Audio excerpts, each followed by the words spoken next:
Hello children, हम अपने DNA की जर्नी में आगे बढ़ते हैं और आज मैं थोड़ी सी डीएनए को जानने के लिए कुछ साइंटिस्ट और पहले भी बताती रही हूँ लेकिन सीक्वेंस में बता रही हूँ और क्या क्या काम हुआ डीएनए को कैसे आगे बढ़ी डीएनए की कहानी। सबसे पहले 1940s में एटी एस्टबरी बहुत पहले 1940s में इन्होंने एक्सरे क्रिस्टेलोग्राफी एक मेथड होता है, that is nothing but x-ray diffraction method.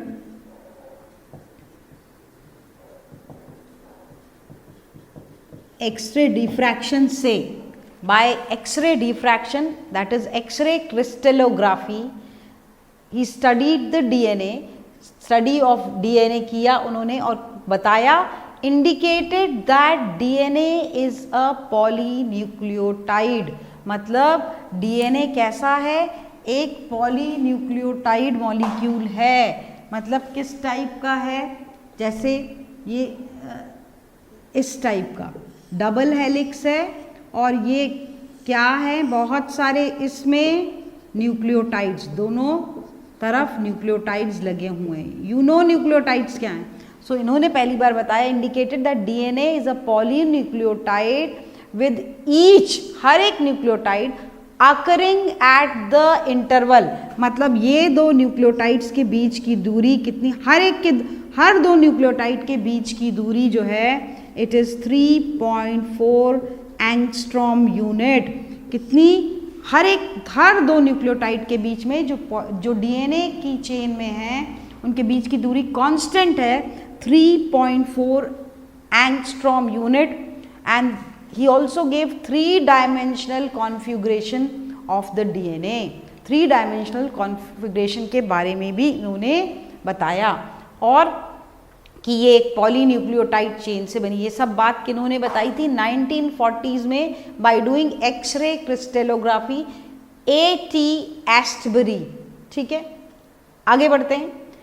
In 1952 the lady Rosalind Franklin, she observed to be a helix. आगे उन्होंने और बात आगे बढ़ाई, उन्होंने भी एक्सपेरिमेंट्स करके बताया कि ये स्ट्रेट ऐसे दो स्ट्रैंड्स नहीं है, पैरेलल स्ट्रैंड्स नहीं है, ये हेलिकली कॉइल्ड हैं, हेलिक्स हैं दोनों स्ट्रैंड, स्ट्रेट नहीं है। ये बात रोजालिंड फ्रैंकलिन ने 1952 में बताई। क्लियर। फिर एक साल बाद 1953 में फिर दो साइंटिस्ट विल्किंस एंड फ्रैंकलिन, यही रोजालिंड फ्रैंकलिन, इन दोनों ने मिलकर they obtained a very fine x-ray diffraction pictures which were made available to Watson and Crick। इन दोनों ने एक्सरे डिफ्रैक्शन पिक्चर्स, जब क्रिस्टल ऑफ डीएनए का एक्सरे डिफ्रैक्शन से पिक्चर्स निकाले और वो निकाल के उन्होंने तुरंत किसको उसी समय immediately they made available to Watson and Crick.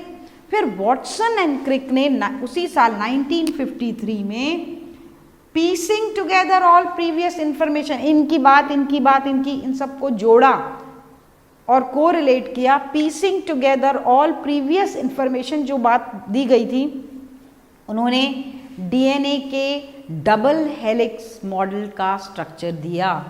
Gave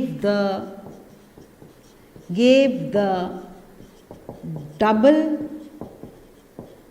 helix model of DNA, जिसके लिए उनको किनके संग, अलोंग विद विल्किंस, किनके संग, अलोंग विद विल्किंस। सो इन कब मिला था, 1962 में नोबेल प्राइज मिला वॉटसन एंड क्रिक को for medicine and physiology along with Wilkins. Clear. इन्होंने जो डीएनए का, जो हम कभी करने वाले हैं, डीएनए का स्ट्रक्चर देखने वाले हैं। और वॉटसन की ने किताब लिखी थी, नाम पता होना चाहिए, द डबल हेलिक्स। ये इनकी बुक है, पूरा डीएनए के बारे में उसमें डिटेल में है। उनकी बुक का नाम है द डबल हेलिक्स। ओके, एक और साइंटिस्ट है पॉलिंग, और इसमें वॉटसन जो हैं वो अमेरिकन साइंटिस्ट हैं, बायोलॉजिस्ट हैं, और क्रिक जो हैं वो एक इंग्लिश केमिस्ट हैं। वॉटसन जो है वो अमेरिकन बायोलॉजिस्ट हैं, और क्रिक जो थे वो क्या हैं, केमिस्ट। सो दोनों ने मिलकर ये काम किया, और आज अभी जो हम डिटेल पढ़ने वाले हैं डबल हेलिक्स का, उसके बारे में बताया। फिर पॉलिंग ने एक चीज़ और बताई थी कि डीएनए का जो हेलिक्स है उसमें 2 ही स्ट्रैंड्स हैं, 3 स्ट्रैंड नहीं हैं। ये बात पॉलिंग ने ऐड की थी कि 3 स्ट्रैंड नहीं है, 2 ही स्ट्रैंड होते हैं डीएनए के मॉलिक्यूल में। लेकिन इनको कोई दूसरे काम के लिए भी नोबेल प्राइज मिला है। Pauling got Nobel prize for discovering proteins. कुछ प्रोटीन्स के भी स्ट्रक्चर हेलिकल होते हैं, बहुत सारे प्रोटीन्स हेलिकल स्ट्रक्चर। आपने 11th में बायोमॉलिक्यूल में प्रोटीन्स में पढ़ा है कि नहीं पढ़ा, बीटा प्लेटेड हेलिकल, वो सब में भी हेलिकल स्ट्रक्चर होते हैं प्रोटीन्स के, और that was found out by Pauling, and उसके लिए उनको नोबेल प्राइज मिला है। So this was little bit of history. Now we will move on to the detail of the DNA. ठीक है, सो एग्जैक्ट डीएनए क्या है। सो I'll rub this part and I'll make the DNA.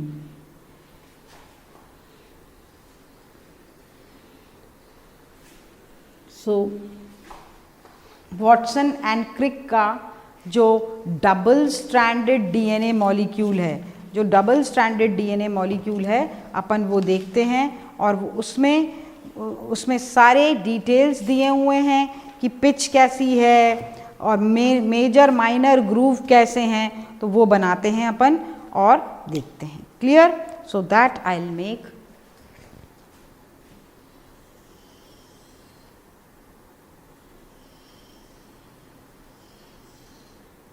ठीक है।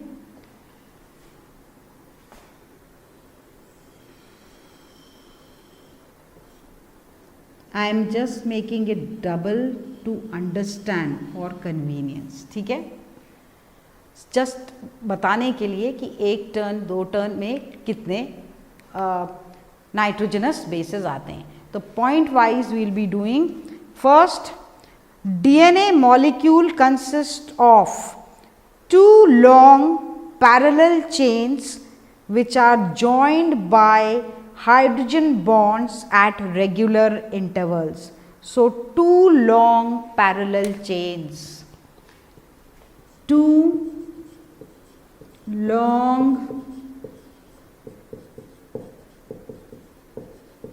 parallel chains, ठीक है, joined together at regular, हर कहीं नहीं, regular intervals, थोड़ी थोड़ी दूरी पर, by हाइड्रोजन बॉन्ड्स। कौन से बॉन्ड्स? Hydrogen bonds. ठीक है, हाइड्रोजन बॉन्ड्स। क्लियर है ये बात? तो 2 चेन्स हैं, और अगर इनको खोल दो तो दोनों पैरेलल हैं, and they are joined by, suppose these are nucleotides.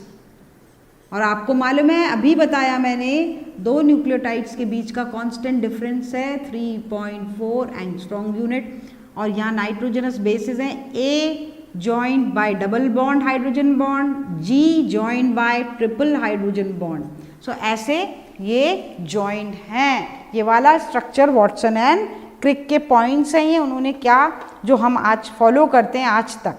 ठीक है, अब क्या ये 2 पैरेलल चेन्स किस तरीके से हैं? The 2 chains are spirally coiled around, so spirally coiled around the axis, spirally coiled in a particular, एक खास मैनर में coiled है around the axis, और वो coiling भी बिल्कुल रेगुलर है, the coiling is also regular, ठीक है, तो इन अ रेगुलर मैनर। अब डबल हेलिक्स का कांस्टेंट, ये भी बात हम पहले ही बता चुके हैं, इन दोनों के बीच की दूरी कहीं से भी लो, यहां से लो, यहां से लो, तो कांस्टेंट डायमीटर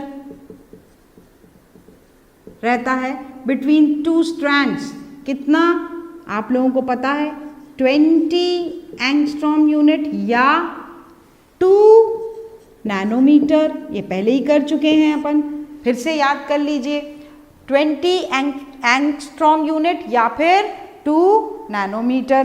क्लियर है ये बात, ये जस्ट रिवीजन भी होता जा रहा है।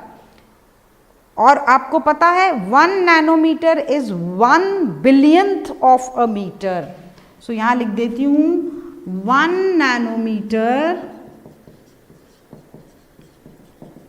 is equal to 1 billionth of a meter. That is, how would we write? 10 raised to power minus 9. कैसे लिखेंगे? 10 raised to power minus 9. So constant, कहीं का भी दो चेन्स के बीच का distance is always constant according to Watson and Crick model, ठीक है। देन इंपॉर्टेंट चीज देखो, आप डायग्राम्स में भी देखना, ये वाला, ये जो एंगल है, ये ग्रूव मतलब खांच, अंदर घुसा हुआ हिस्सा, दिस इज माइनर ग्रूव। क्या है? सो डबल हेलिक्स में आपको मेजर और माइनर, और ये देखिए कितना बड़ा एंगल है, मतलब पूरा इतना बड़ा, ये छोटा हिस्सा, so it is called as major groove. सो डीएनए के डबल हेलिक्स में according to Watson and Crick उन्होंने बताया मेजर और माइनर ग्रूव्स पाए जाते हैं। So the DNA has major groove about 22 angstrom unit wide. Major कितने हैं? 22, इनका भी फिक्स्ड वैल्यू है। वाइड कितने चौड़ा है? ये चौड़ाई कितनी है? 22। और ये माइनर ग्रूव्स भी पाए जाते हैं जिनकी कम है, and minor grooves with 12 angstrom unit wide. So दोनों की विड्थ दी हुई है। ये माइनर ग्रूव डीएनए के डबल हेलिक्स मॉडल में मिलते हैं, वॉटसन एंड क्रिक वाले, और major groove 22 angstrom unit wide and minor. Clear है? This is the minor, this is the major groove, ठीक है। सब पॉइंट्स एक के बाद एक आएंगे अगर वॉटसन क्रिक मॉडल पूछा जाए, और वो पूछा जाता है। क्लियर? और ये मेजर और माइनर ग्रूव हमेशा ध्यान रखना, 2 मेजर और 2 माइनर कभी नहीं आते उसके फॉर्मेशन में। It is alternate, 1 major minor then 1 major then minor, so arrangement is alternate. उसके बाद 1 कंप्लीट स्पाइरल या turn of the helix. 1 complete spiral मतलब यहां से मुड़ के पूरा यहां तक एक बार। सपोज मैं इससे बताती हूं अपने दुपट्टे से, जैसे ये एक टर्न, तो यहां से लेकर यहां तक का पूरा टर्न।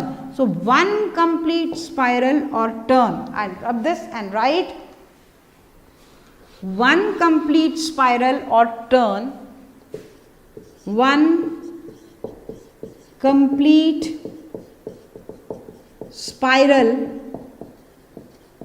और टर्न। एक कंप्लीट स्पाइरल, डीएनए का हेलिक्स तो कई टर्न होंगे, लेकिन एक कंप्लीट टर्न और स्पाइरल मेजर्स 3.4 नैनोमीटर या और 34 angstrom. All the values are important. 3.4 nanometer या 34 एंगस्ट्रॉम यूनिट अपार्ट। कितने दूर हैं? सो 1 कंप्लीट स्पाइरल मतलब ये जो दूरी है एक टर्न की, यहां से यहां तक, वो कितनी है? 3.4 नैनोमीटर या फिर 34 एंगस्ट्रॉम यूनिट। ठीक है, ये क्लियर है। अब इस कंप्लीट टर्न में कितने हाइड्रोजन बॉन्ड्स हैं, मतलब पूरे कंप्लीट टर्न में गिनेंगे कि अंदर कितना हाइड्रोजन बॉन्ड्स कवर कर रहे हैं। So next point is the bases facing the interior of double helix are stacked कितने 0.34 नैनोमीटर, मतलब मैं इतना हिस्सा अगर निकालूं सिर्फ एक टर्न वाला बाहर, तो 1 2 3 4 5 6 7 8 9 और 10 कितने हाइड्रोजन बॉन्ड्स से नाइट्रोजनस बेसेस बॉन्डेड हैं एक टर्न में 10, ठीक है। So how would we put this, कैसे लिखेंगे हम, द बेसेस फेस द, अंदर की तरफ बेसेस हैं A T, the bases face the interior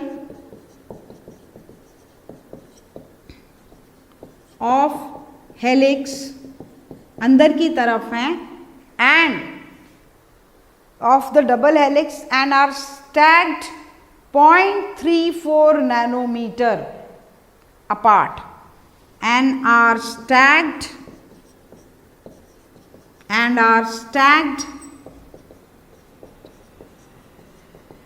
0.34 nanometer apart.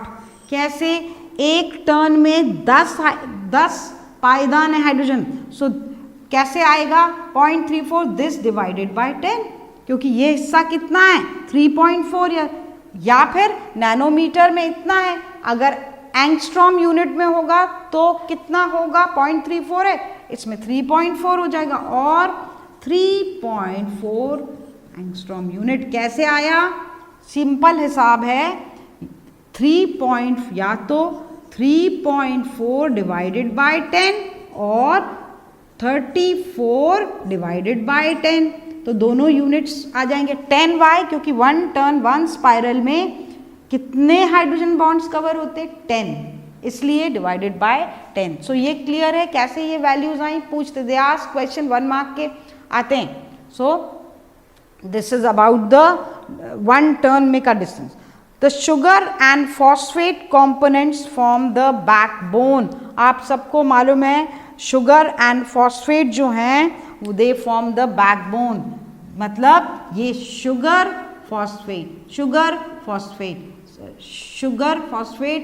Phosphate इस तरीके से शुगर फॉस्फेट ऑल्टरनेटली दोनों स्ट्रैंड्स की बैकबोन बनाते हैं, ये पहले भी आपको पता है। और एक इम्पॉर्टेंट बात, ये जो most commonly found DNA 4-5 type के होते हैं, लेकिन वो बिल्कुल कॉमन नहीं होते, the stable, so the most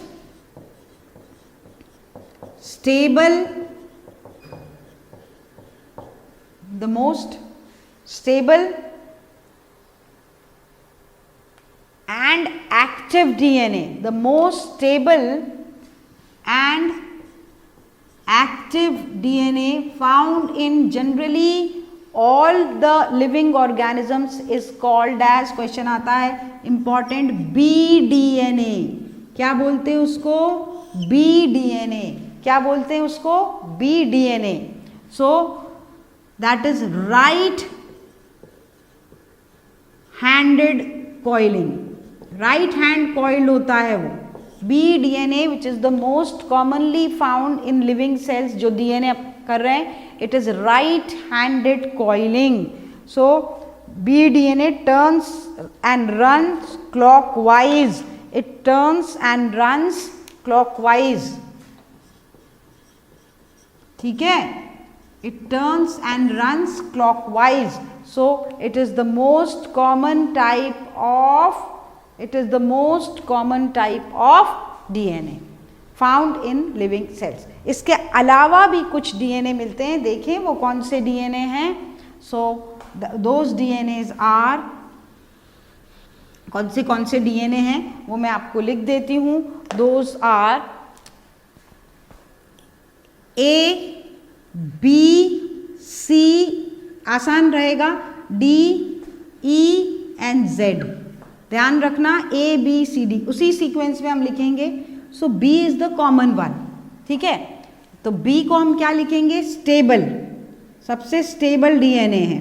और बाकी के ये सब अनस्टेबल हैं। ये लैब में इन विट्रो सिंथेसाइज होते हैं लेकिन दे आर यूजुअली अनस्टेबल, ठीक है, ज़्यादातर अनस्टेबल होते हैं सब। ये वाला कौन सा है, राइट हैंडेड है। ये वाला कौन सा है, बी डीएनए, अभी मैंने बताया क्लॉकवाइज टर्न है तो इट इज राइट हैंडेड। और सारे राइट हैंडेड है एक्सेप्ट ये भी राइट हैंडेड है, ए भी राइट हैंडेड है, बी भी राइट हैंडेड है, डी भी राइट हैंडेड है, ई का भी मैं बताऊंगी, जेड एक्सेप्शन लेफ्ट हैंडेड। सिर्फ जेड जो है वो लेफ्ट हैंडेड टर्न होता है, एंटी क्लॉकवाइज टर्न पाया जाता है हेलिक्स का, ठीक है। ये क्लियर है। स्टेबल बी है, बाकी सब अनस्टेबल हैं। नेक्स्ट हम देखें उनका जो शुगर फॉस्फेट बैकबोन है, शुगर फॉस्फेट बैकबोन जो है, so the sugar phosphate backbone किस टाइप की है वो देखें। तो एक का सबका बी का स्मूथ है, ए का स्मूथ है, सी का स्मूथ है, डी स्मूथ है, ई बताऊंगी बाद में। जेड का इट इज जिगजैग, स्मूथ नहीं है, जिगजैग है, इसीलिए नाम पड़ गया। पूछते हैं जेड डीएनए नाम कैसे पड़ा, बिकॉज उसका जो हेलिक्स जो है ये बिल्कुल स्मूथली ऐसे रेगुलर इंटरवल्स पे हेलिक्स बनता है, उसका हेलिक्स इज जिगजैग स्टाइल का। जिगजैग मतलब कोई पर्टिकुलर फैशन में नहीं है, जेड के फैशन में वो उसका शुगर और फॉस्फेट का बैकबोन है। सो it is only found in this type in Z DNA. अब लेंथ ऑफ सिंगल टर्न, अब length of single turn, length of turn, एक टर्न, ठीक है। तो बी का तो आपको मालूम है कितना है, बताइए, अभी बताया था एक स्पाइरल का लेंथ कितना है, 34 एंगस्ट्रॉम लॉन्ग। और हमें बाकी का नहीं देखना है, हमें ध्यान रखना है Z का, उसका एक स्पाइरल का length it's a long 45 angstrom unit long, ठीक है। तो ये ध्यान में रखना है, it is 45 angstrom unit long जो Z का है। कभी कभी B और Z में डिफरेंस आ सकता है, स्टेबल अनस्टेबल मैं आपको बता चुकी हूँ। अब बेस पेयर्स पर टर्न, बेस पेयर्स पर टर्न ऑफ हेलिक्स, ये एक इम्पॉर्टेंट चीज़ है, तो ये मैं आपको बताती हूँ। बेस पेयर्स पर टर्न, तो आई राइट बेस पेयर्स पर turn.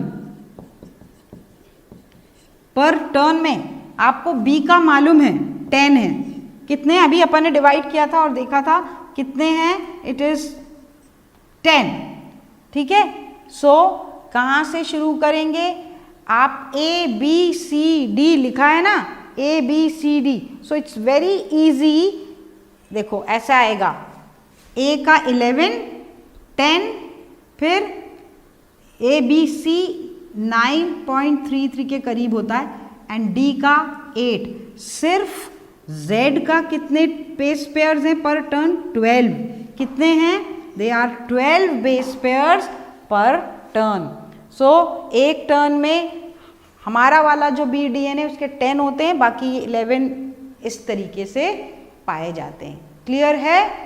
So this is about the base pairs and you can find single turn divide करके आप किसी का भी देख सकते हैं। If you know the pitch of helix, pitch 34 B DNA का है, तो अगर पिच मालूम है और टर्न बेसिस तो आप you can divide and find out. ठीक है. So this was the detail about the all the types of DNA. And मैंने आपको बताया था कि ई डीएनए भी पाया जाता है. E DNA form is adapted by synthetic DNA. So E DNA जो होता है it is adapted form of synthetic DNA. जो बनाते हैं ना लैब में सिंथेटिक डीएनए, उसका एक अडेप्टेड फॉर्म है विच लैक्स, जिसमें क्या नहीं होता, कौन सा बेस, ग्वानाइन. क्या नहीं होता, लैक्स ग्वानाइन. सो ई डीएनए एक सिंथेटिक फॉर्म ऑफ डीएनए है which is adapted form of synthetic DNA which lakhs guanine. और उसमें कितने बेसेस हैं, 7.5 base pairs, 7.5 base pair every turn, 7.5 base pair every turn found in E DNA, जो एक artificial है. ठीक है, but it is recently books में दिया है तो आपको पता होना चाहिए. क्लियर है? So with this we will stop here. ये detail Watson and Crick model of DNA double helix के पॉइंट्स हैं. इसी तरीके से आप ये आंसर है लिखा विद डायग्राम आप देंगे. क्लियर है? With the correct values. So this is about the DNA का डाटा पूरा. We will continue with our journey in our next class. Thank you.